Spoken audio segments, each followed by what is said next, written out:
Bonjour à tous et bienvenue dans Smart Patrimoine. Smart Patrimoine, l'émission qui vous accompagne dans la gestion de vos finances personnelles, mais qui décrypte également avec vous les actualités et les enjeux du secteur de la gestion de patrimoine tous les jours à 13 h sur Bismart.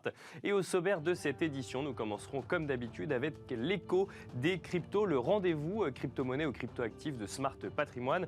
En l'occurrence, nous aurons le plaisir de recevoir Clara Zerbib, avocate chez Orwell, le cabinet spécialisé sur les sujets blockchain ou crypto-monnaie. Nous reviendrons notamment avec elle sur cette réglementation MiCA votée le 14 mars dernier au Parlement européen et sur les rebondissements vis-à-vis d'une potentielle interdiction du Bitcoin et d'autres crypto-monnaies en raison de leur caractère anti-écologique. Alors si la source de cette affirmation porte à discussion, et ce sera d'ailleurs l'objet d'une discussion sur ce plateau la semaine prochaine, nous tenterons aujourd'hui de comprendre quel est le rapport de force en présence au niveau européen sur ce sujet si brûlant des crypto-monnaies. Nous enchaînerons ensuite avec Enjeu patrimoine. Nous enchaînerons avec une question simple. Nous demanderons à nos deux invités comment investir avec 20 000 €. Une question à laquelle répondront Stéphane Dequelin, directeur général de Meilleur Taux Placement, mais aussi Jérôme Renouf, directeur régional d'Astoria Finance. Bienvenue à vous tous qui nous rejoignez. Smart Patrimoine, c'est parti. Et nous commençons donc comme tous les mercredis avec l'écho des cryptos, le rendez-vous crypto-monnaie ou crypto-actif de Smart Patrimoine. En l'occurrence, nous revenons sur le vote récent qui a eu lieu au Parlement européen en matière de réglementation des crypto-monnaies, vote qui a eu lieu le 14 mars dernier avec de nombreux rebondissements, on le disait en introduction, puisque nous ne sommes pas passés loin d'une interdiction pure et simple du Bitcoin et d'autres crypto-monnaies sur le sol européen. Sous la pression d'un certain nombre de députés écologistes et socialistes, un amendement avait été rajouté au dernier moment, ou devrais-je dire ajouté à nouveau puisqu'il avait été supprimé puis rajouté, un amendement visant à interdire toute crypto-monnaie utilisant un système de proof of work, ce qui concerne donc le Bitcoin mais aussi l'Ether. Finalement, cet amendement a été rejeté à seulement 8 voix près. Nous décryptons la situation avec Clara Zerbib, avocate chez Orwell, donc cabinet spécialisé dans la blockchain et les crypto-monnaies. Bonjour Clara Zerbib. Bonjour. Bienvenue sur le plateau de Smart Patrimoine. Alors c'est intéressant, on a un écosystème qui se construit au niveau mondial et notamment au niveau européen et on frôle l'interdiction du Bitcoin comme ça quand on réfléchit à la réglementation qu'on peut mettre en place justement au niveau européen. Alors, effectivement, cet amendement a été interprété et il y a eu beaucoup de réactions parce que donc le secteur a compris que cela visait une interdiction du protocole donc de Proof of Work sur lequel se fondent les deux principales crypto-monnaies, qui sont l'Ether et le Bitcoin. Pour autant, donc, on a vu avec le retrait de cet amendement que finalement, en fait, la volonté du législateur, en tout cas, c'est comme ça que nous le comprenons, était plutôt d'orienter le secteur vers les directives européennes en matière d'environnement. Et de finances durables, notamment. Exactement, et de finances durables. Et donc, en fait, c'est plutôt dans ce sens-là que le Parlement européen, visiblement, aurait l'intention d'orienter la réglementation MiCA et comme ça qu'il faudrait l'interpréter plutôt que de vouloir détruire le Proof of Work. Mais effectivement, les réactions qui ont été suscitées ont été très importantes parce que et c'est ça qui est intéressant, selon moi, dans la rédaction de cette réglementation, c'est que cela met en avant les difficultés qui vont être créées de par la rédaction et la mise en place de cette réglementation. Mais d'ailleurs, justement, vous en parlez au conditionnel, serait mis en place ou autre, parce qu'en fait, ça n'est pas encore figé à l'heure aujourd'hui. Il y a eu un vote et on ne sait même pas encore quelle va être la réglementation finale, réglementation dont je rappelle qu'elle a été initiée il y a 18 mois et on a du mal au niveau européen à se mettre d'accord sur une réglementation des crypto-monnaies. Exactement. Normalement, la Commission européenne est censée proposer un texte à partir du au plus tard, en tout cas, le 1er janvier 2025. D'accord. Donc, on a encore... Donc, texte qui, lui, sera entré en application pour le coup. Exactement. Oui. Mais le texte est encore en cours de négociation. Et donc là, le Parlement a statué sur une proposition de la Commission européenne qui est sortie en 2020.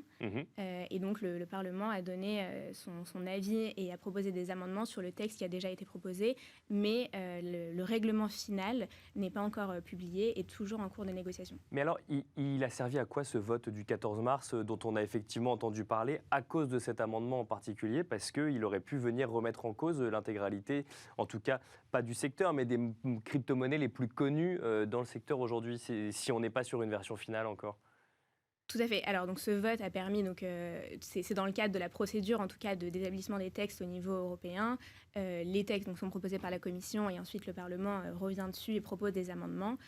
Donc, c'était à l'occasion de cette date, le 14 mars, que le Parlement a voté sur les amendements sur lesquels il avait travaillé. D'accord. Et effectivement, ils ont ajouté puis retiré cet amendement qui, selon le secteur, est donc pas à raison vu qu'il a été retiré, mais à raison sur le fondement des oppositions, selon moi, pourrait tuer le secteur. Pourquoi ? Parce que, en fait, ça favoriserait du coup des acteurs plutôt étrangers. D'accord, oui. Et finalement, ce serait, selon moi en tout cas, contre-productif parce que l'objet de cette réglementation est de protéger les consommateurs et les épargnants européens. Ça veut dire qu'on viendrait interdire purement et simplement des activités donc, en lien avec les crypto-monnaies sur le sol européen, mais ce n'est pas pour autant qu'on empêcherait les citoyens européens d'avoir des crypto-monnaies, simplement ils passeraient par des acteurs étrangers. Exactement, parce que les personnes qui sont intéressées par l'achat de crypto-monnaies n'arrêteront pas parce qu'il y a une réglementation européenne. Oui, puis ils n'ont pas attendu la Commission européenne pour passer sur des plateformes effectivement qui ne sont pas européennes aujourd'hui. Exactement, oui. Et du coup, ils seraient potentiellement plus soumis à des arnaques.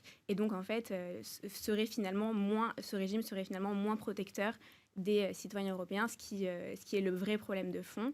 Et ce qui, selon moi, appelle à des remarques sur le régime MiCA en général et la lourdeur des procédures qui sont imposées et qui sont peut-être inadaptées par rapport à un secteur émergent. Mais alors, comment on explique ça ? C'est une volonté de contrôler absolument un écosystème qui se construit et donc du coup qu'on ne peut pas encore contrôler complètement. C'est une méconnaissance profonde du sujet de la part d'un certain nombre de décideurs politiques. Comment on explique qu'on ait du mal à réglementer et que quand on réglemente, en fait, on en vienne presque à trop réglementer et donc à tuer le projet ? Alors, effectivement, je pense que c'est un peu un mélange de tout ça, mais l'idée, en fait, c'est de vouloir réglementer le secteur des actifs numériques de la même manière que les établissements financiers. Mais le problème, c'est que c'est pas la même chose. Exactement, ce n'est pas la même chose. Et en plus, le secteur est émergent et on a beaucoup moins de recul, les opérateurs eux-mêmes, sur ce type de procédure.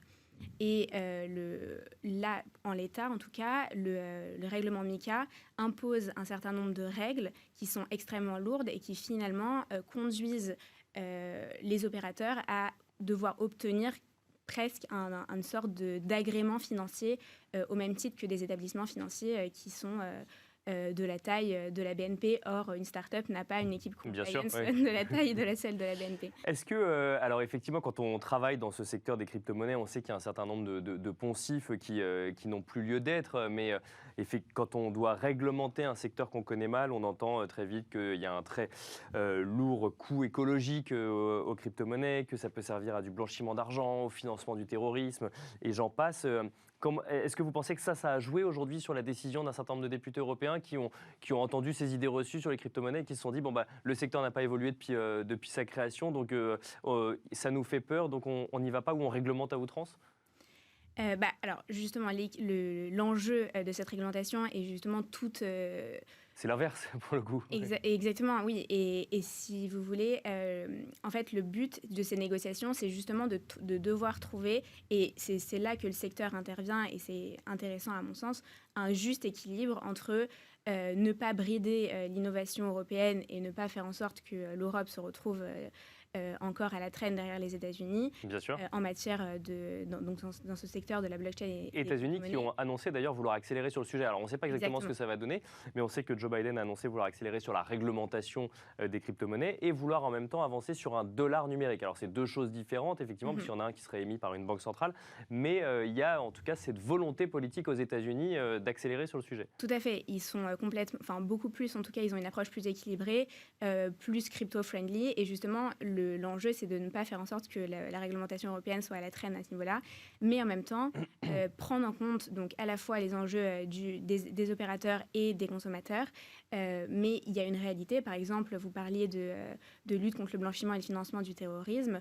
Ça, pour le coup, c'est un élément sur lequel on ne peut pas faire l'impasse parce que la réglementation est obligée de passer par là. Et c'est un peu en ce sens que le législateur français a orienté sa réglementation, puisque le PSAN, donc le statut de prestataire de services sur actifs numériques aujourd'hui, est essentiellement orientée vers la LCBFT, mais alors, LCBFT, pour ceux qui nous, oui, qui nous donc la écoutent. LCBFT, la lutte contre le blanchiment et le financement du terrorisme.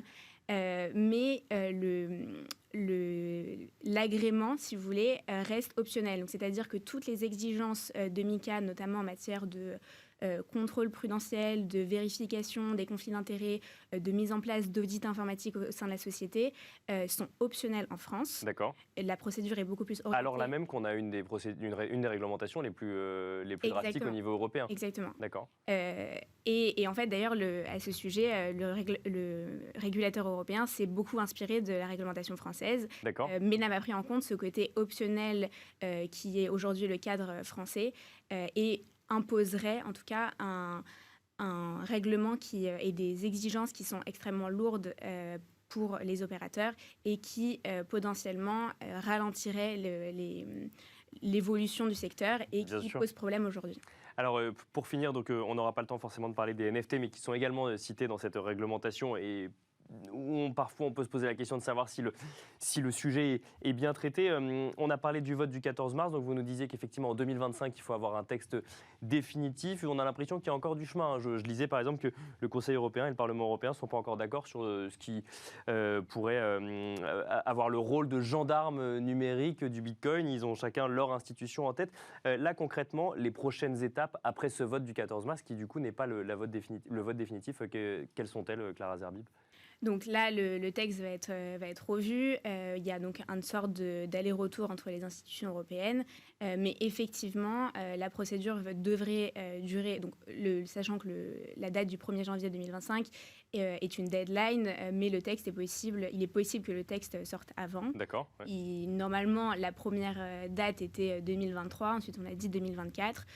Donc les évolutions, effectivement, il y a encore un certain nombre de débats à avoir. Donc on peut revenir sur des questionnements de savoir si on interdirait par exemple le proof of work ou là c'est validé. Justement, ils sont revenus vu que l'amendement n'est pas sorti tel quel et aujourd'hui il est rédigé de façon à ce qu'il y ait écrit que le secteur justement s'oriente vers les directives européennes en matière environnementale et de finances durables. Ce qui est tout à fait louable d'ailleurs, mais donc l'objectif du secteur et donc dans le cadre de ces négociations est bien d'insister sur le fait qu'il ne faut pas mettre des limites qui soient trop importantes parce que justement ça pourrait nuire au secteur lui-même et donc aux opérateurs et aux consommateurs in fine. Merci beaucoup Clara Zerbib. Je rappelle que vous êtes avocate spécialisée donc, sur les sujets blockchain et crypto-monnaie au sein du cabinet Orwell. Merci à vous également de nous avoir suivis. On se retrouve tout de suite dans Enjeu Patrimoine. Et nous enchaînons à présent avec Enjeu Patrimoine, où nous allons nous poser ensemble une question simple. Comment investir avec 20 000 €? Une question que nous allons nous poser avec nos deux invités. Stéphane Quélin, tout d'abord, est avec nous en plateau pour répondre à cette question, directeur général de Meilleur Taux Placement. Bonjour Stéphane Quélin. Bonjour Nicolas. Et nous sommes également avec Jérôme Renouf, directeur régional de la région Île-de-France, précisément d'Astoria Finance. Bonjour Jérôme Renouf. Bonjour Nicolas. Bienvenue à vous également. Stéphane Quélin, on va commencer directement. Investir avec 20 000 €, c'est beaucoup 20 000 € ou c'est peu pour commencer à investir? C'est à la fois beaucoup et peu. D'accord, ça dépend de ce qu'on veut faire. Ça dépend de ce qu'on veut faire. Ça dépend de votre âge. Si vous êtes en début de parcours professionnel ou parcours de vie, 20 000 €, bien souvent, c'est une somme importante. Bien sûr. Oui. Si vous avez déjà construit votre patrimoine, vous avez 50, 60 ans, c'est une approche différente. Et puis ensuite, il faut mettre en perspective le temps que vous avez devant vous et la rentabilité attendue. Donc, on fait ce cocktail entre votre moment de vie et les perspectives que vous attendez. Mais en général, si on parle de quelqu'un qui est en début de construction de patrimoine, avec 20 000 €, on peut faire pas mal de choses. Alors, si on prend effectivement ce cas de début de construction de patrimoine, donc 20 000 €, mes premiers 20 000 € presque que j'ai envie d'investir, là, il y a différentes manières de faire où il y a une voie toute tracée justement pour ces premiers 20 000 € pour des professionnels de l'investissement. Il y a plein de choses à faire. Alors, si vous êtes dans une logique où vous allez avoir besoin de votre argent parce que vous allez acheter à 2 ans, 3 ans votre résidence principale, là, on va quand même sécuriser cet argent, le mettre sur des supports plutôt protecteurs, pour éviter les à-coups de marché comme on a en ce moment. D'accord, donc parce que là l'idée c'est de se constituer un apport, mais ce que vous dites c'est qu'on peut quand même placer ce futur apport. Oui, complètement. D'accord, on n'est pas obligé de le laisser sur son compte courant en se disant ça va me servir d'apport pour mon achat d'appartement ou de maison. L'assurance vie, tout le monde pense que c'est bloqué pendant 8 ans, pas du tout. Vous pouvez commencer par ça. Vous allez avoir en général 50%, vous pouvez le mettre sur un fonds en euros. Il y en a certains qui restent quand même relativement bons, même si net d'inflation, ça reste négatif, mais ça protège le capital. Et ensuite, à l'intérieur de votre contrat, en unité de compte, vous pouvez trouver des choses qui sont très sécuritaires. Je pense notamment à l'immobilier papier comme les SCPI. Alors justement, vous nous dites, alors si je reviens sur l'assurance vie, net d'inflation, ça devient négatif. Ça, c'est pas de nature à faire peur justement à quelqu'un qui mettrait 20 000 euros sur un contrat d'assurance vie. De toute façon, sur son compte courant, ce sera pareil. Ce sera pire. Ce sera pire, ouais. Dans son compte courant, il y a zéro rentabilité. Donc l'inflation, il la prend à 100%. Au moins sur un fonds en euros, si vous faites du devin, c'est bien. Une inflation, ce sera ça en moins de perdu sur l'impact inflation et sur votre patrimoine. Jérôme Renouf, même question du coup sur un investissement avec 20 000 euros. Effectivement, si c'est les premiers 20 000 euros qu'on veut investir, on a en ligne de mire l'achat d'une résidence principale. On a en tête d'ailleurs que c'est peut-être le premier investissement que tout le monde doit faire. Est-ce que c'est une image d'Épinal ça ou c'est une réalité? Il faut commencer forcément par l'achat d'une résidence principale. Alors, on pourrait dire que c'est une image d'Épinal. Après, il faut faire vraiment du sur-mesure et je rejoins Stéphane, il faut vraiment se poser les bonnes questions, prendre un petit peu de hauteur et inscrire ça dans une vraie démarche de gestion de patrimoine, même quand on a 20 000 euros, et pour la bonne raison qu'on a 20 000 euros aujourd'hui, mais plus tard, on peut avoir un héritage, on peut avoir des donations, on peut aussi épargner avec son revenu professionnel, et cette somme de 20 000 euros peut devenir plus importante, et là, on va avoir des vraies problématiques de gestion de patrimoine. Donc, il est important de se poser les bonnes questions. Quel est l'âge du client, effectivement? Quelle est sa situation matrimoniale? Est-ce que ces 20 000 euros sont des deniers propres, des deniers communs au couple? Est-ce que... Bien sûr, effectivement, on n'a pas précisé si c'était pour une ou deux personnes. Oui, on est parti du principe que c'était pour une personne, mais ça peut être effectivement 20 000 euros apportés à deux personnes. Bien sûr. Oui. Donc, que représentent les 20 000 euros sur l'ensemble de son patrimoine financier à l'instant T? Et puis aussi sa tranche marginale d'imposition, puisque ce placement de 20 000 euros en a un impact fiscal. Donc, on peut effectivement l'anticiper pour aussi calculer le rendement net de ce nouveau placement. Et puis, très important, on va venir très vite sur l'objectif prioritaire du client. Est-ce qu'il veut protéger son conjoint parce qu'il y a une différence d'âge, de revenus, et s'il est amené à disparaître, eh bien, il y aura effectivement une difficulté de ce côté-là. Est-ce qu'il veut protéger ses enfants, anticiper les études supérieures ou la retraite, qui est un grand thème, c'est qu'il y aura un manque à gagner. Donc, en fonction de tous ces objectifs, on va pouvoir tout de suite mettre en lumière une solution plus qu'une autre. Donc, beaucoup de questionnements. Alors, on va essayer d'apporter des réponses sur le sujet. Je reviens sur le sujet de la résidence principale. Donc, si jamais on veut, si jamais on a 20 000 euros, Stéphane Quélin, vous nous dites, on les place de manière sécurisée parce que ça peut constituer un apport pour une résidence principale. C'est la première étape, entre guillemets, et ensuite, on va se poser la question des investissements après achat de résidence principale ou pas forcément? On peut faire les deux en même temps. Je vais vous donner un exemple qui est assez parlant. Aujourd'hui, pour un effort d'épargne de 25 euros par mois, vous pouvez déjà acheter de l'immobilier. Grâce à la SCPI. On peut habiter dedans? Non, on ne peut pas habiter dedans. C'est ça. Non, mais on peut commencer à se constituer un patrimoine immobilier. Vous pouvez tout à fait, avec un effort d'épargne de 25 euros par mois, acheter pour 50 000 euros de SCPI à crédit. D'accord. Sur combien de temps? Parce que sur 25 ans. Sur 25 ans. Sur 25 ans. Ça va vous coûter finalement 25 euros par mois puisque votre bien SCPI vous rapporte un revenu. Vous avez l'effort d'épargne lié au crédit, mais in fine, ça vous coûte 25 euros par mois ou 300 euros par an, mais c'est un effort d'épargne qui est relativement faible. Donc vous pouvez commencer assez facilement à vous constituer un patrimoine. Donc ça veut dire qu'effectivement, on peut commencer en fait par de l'immobilier sans forcément aller vers une résidence principale. Et vous nous parlez là pour le coup de SCPI avec 25 euros par mois, mais j'imagine que ça peut être 50, 100, 200, tout dépend effectivement des investissements qu'on a envie de faire. Évidemment. Jérôme Renouf, alors il y a cette grande question, je pense, qu'on se pose quand on a 20 000 euros, mais on se la poserait aussi avec 50 ou 60 000 euros, c'est est-ce que j'investis dans un actif, et donc par exemple la résidence principale, ou est-ce que je commence à construire mon patrimoine avec 20 000 euros comme je l'aurais fait avec 200 000 euros, mais simplement avec des montants qui sont 10 fois moins importants et donc plus diversifiés peut-être? Alors de toute façon, le principe de base, c'est effectivement la diversification. Il faut éviter la concentration du risque. Après, et même avec des petits montants comme 20 000 euros. Alors, je dis petits par rapport à des gros patrimoines qui justement sont très diversifiés. Petits montants, tout est relatif. Bien sûr, c'est vrai. Voilà. Et puis on a la chance chez nous, chez Astor La Finance, de démocratiser vraiment l'ensemble des solutions. Alors certaines solutions resteront inaccessibles bien sûr à 20 000 euros. On pense par exemple à un contrat d'assurance vie luxembourgeois qui va être accessible à des montants plus importants, ou à de l'immobilier direct, sauf si on le prend à crédit, mais ça restera quand même donc, à des montants plus importants. Bien mais sûr. il faut vraiment positionner l'objectif prioritaire, puisque si on part sur la résidence principale, il va falloir rester un certain moment pour amortir au moins les frais de notaire. Bien sûr. C'est pour ça qu'il faut partir plutôt de l'objectif, voilà, et puis ensuite se concentrer sur la solution qui va avoir un horizon plus ou moins long terme, et il faut qu'elle corresponde à cet objectif qu'on a choisi. Et alors, si on sort la résidence principale maintenant de la discussion, donc mettons qu'on soit déjà propriétaire d'une résidence principale, qu'on ait cette chance-là, ou alors qu'on n'ait pas envie d'acheter parce que on n'est pas forcément sûr de sa vie, ou en tout cas de l'endroit où on sera dans les prochaines années, qu'est-ce qu'on fait avec ces 20 000 euros? On a cette solution SCPI, on a parlé d'assurance vie également. Alors, assurance vie en fonds en euros pour la protéger, même si on perd un petit peu d'argent par rapport à l'inflation. Qu'est-ce que vous feriez, vous, Jérôme Renouf, avec ces premiers 20 000 euros? Alors, une fois qu'on a déterminé l'objectif, on peut se concentrer effectivement sur la solution.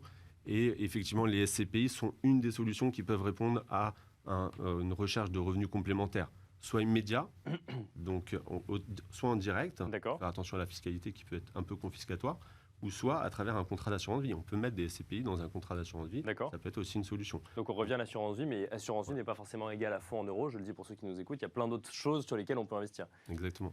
On peut aussi avoir ce besoin de revenus complémentaires, mais de façon différée. Donc on peut aussi faire l'acquisition de SCPI, mais en nue propriété. D'accord. On ne va pas avoir de revenus, et puis on va avoir cette constitution de la pleine propriété que plus tard. Voilà, et ça peut être aussi un moyen de se constituer des revenus complémentaires. Donc toujours SCPI, effectivement, mais de deux manières, des revenus complémentaires tout de suite, ou alors des revenus complémentaires plus tard, avec ce mécanisme de démembrement de propriété au sein de la SCPI. Exactement. On va pouvoir aussi avoir accès, dès 20 000 euros, à des parts de groupements forestiers d'investissement qui vont donner donc une réduction d'impôt sur le revenu et aussi un fort abattement sur la succession. Quand vous dites dès 20 000 euros, c'est que la part va coûter 20 000 euros pour le coup? Non, la part ne va pas coûter 20 000 euros, c'est accessible dès 5 000 euros. Donc on peut vraiment avoir accès à une diversification de patrimoine aussi sur ces groupements forestiers d'investissement qui rencontrent un très fort succès auprès des clients. Alors ça, justement, c'est intéressant parce qu'on parle de SCPI d'un côté et de groupements forestiers d'investissement de l'autre. Il faut bien prendre en compte, quand c'est ces premiers 20 000 euros, la liquidité des investissements qu'on réalise. Parce que quand on investit dans des forêts, pour le coup, on n'en ressort pas comme on veut, alors que les SCPI, pour le coup, c'est plus simple. Exactement. C'est pour ça qu'il faut passer par cette étape de bilan patrimonial, vraiment recenser tous les objectifs qui n'ont pas le même horizon de temps en plus. Donc, du coup, on va pouvoir s'orienter vers telle ou telle solution. Et puis, les critères importants pour le client, est-ce qu'il veut que son capital soit 100% disponible? Du coup, on va s'orienter vers telle ou telle solution. Est-ce qu'il veut qu'il y ait un avantage fiscal? Est-ce qu'il veut que la solution soit simple en gestion aussi? Et puis, quel est l'objectif de rendement? Bien sûr. C'est 2%, 3%, 4% et plus. Ça, c'est des critères importants. Et une fois qu'on a fait ce travail, là, on sait vraiment la solution qui va être mise en lumière. Et alors justement, les objectifs de rendement, Stéphane Quélin, est-ce que vous constatez par exemple que sur mes premiers 20 000 euros, du coup, j'ai envie d'aller chercher du rendement absolument? Est-ce que c'est forcément ce type de profil, ce type de stratégie qu'on voit quand on est sur la constitution d'un patrimoine ou pas forcément? Pas forcément, mais c'est vrai qu'en général, si on se met dans la peau d'un investisseur qui commence la construction de patrimoine et qui a 20 000 euros, bien sûr, on peut présupposer, s'il n'a pas de velléité, par exemple, d'apport pour sa RP, sa résidence principale, qu'il a du temps devant lui. Bien sûr. Donc, il peut aller chercher un peu de performance. Il peut aller chercher les performances et donc du risque. Et puis, il y a aussi des opportunités. Malheureusement, la conjoncture est dramatique, mais ça a un impact direct sur les marchés. On a énormément de volatilité. On a des marchés qui ont baissé et ça nous donne des fenêtres de tir pour nos investisseurs, notamment en produits structurés, parce qu'on est capable d'aller de construire des produits structurés avec des barrières de protection à capital très fortes et avec des espérances de gains qui sont très élevées. Alors les produits structurés, pour caricaturer évidemment pour ceux qui nous écoutent, c'est on investit sur les marchés financiers mais on n'achète pas des actions. En fait, on investit dans des produits qui vont répliquer des performances d'actions, mais on va pouvoir expliquer que si on perd plus d'un certain pourcentage, on sort du produit structuré et en fait, on va pouvoir dégager une rente finalement du produit en question plutôt que d'avoir un gain qui sera lié à la vente ou à l'achat de l'action. Voilà, pour faire très simple, on va vous dire, votre argent, vous nous le confiez pour une durée maximum de 10 ans, par exemple. Tous les ans, à date anniversaire, on regarde par rapport à votre niveau de départ, est-ce que vous êtes au-dessus ou en dessous. Si vous êtes au-dessus, on vous donne un coupon, en général assez élevé, et on vous rembourse. S'il est en dessous, on vous paye un coupon quand même, et on regarde l'année prochaine, et tout ça tous les 10 ans. Et à la fin des 10 ans, si vous êtes, par exemple, au-dessus de moins 50%, votre capital est protégé et vous est rendu. Donc on a parlé de SCPI, de différentes façons de faire des SCPI, de groupements forestiers, de produits structurés. Stéphane Quélin, rapidement, comment est-ce qu'on arbitre entre temps court et temps long? On n'a pas parlé de retraite par exemple. Ouais. Est-ce qu'on peut tout faire dès 20 000 € ou est-ce qu'il faut faire des choix avant de passer d'investir une autre partie de patrimoine qu'on aurait pu accumuler plus tard? On peut et on doit s'occuper de ces vieux jours de plus en plus jeunes. D'accord. De plus en plus jeunes, on le sait, c'est la grande thématique de la campagne en ce moment. À quel âge je vais prendre ma retraite? On sait que, dans tous les cas, pour les plus jeunes, les niveaux de reversion de retraite seront plus bas lorsqu'ils seront à la retraite. Et donc, il faut s'en préoccuper. On a le PER, le plan d'épargne retraite, qui maintenant fonctionne depuis 2 ans.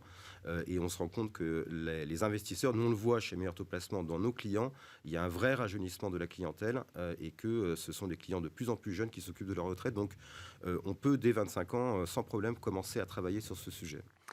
Jérôme Renouf, pour finir, une dernière question toujours sur la liquidité. Quand on a 20 000 € à investir, il faut quand même en garder une part suffisamment liquide, je pense, pour changer ses allocations, pour faire face à un accident de vie ou autre. Bien sûr. Alors de toute façon, nous, on va aborder ça sur une bonne gestion de mon père de famille, c'est-à-dire provisionner le court terme, le moyen terme, le long terme. C'est pour ça qu'on va poser un certain nombre de questions. Est-ce qu'il y a des projets, des travaux, des choses en cours pour pouvoir vraiment avoir au moins 3 mois de revenus devant soi pour pallier à l'imprévu. Et puis après, on va effectivement identifier le reste des objectifs et puis voir si on peut diversifier, atteindre tous les objectifs. Mais finalement, comme les solutions se démocratisent, le ticket d'entrée a tendance quand même à s'abaisser par les temps qui courent. Et donc, quels que soient les placements pour le coup? Quels que soient les placements, on va voir qu'il y a quelques placements comme ça qui restent encore inaccessibles de par un immobilier.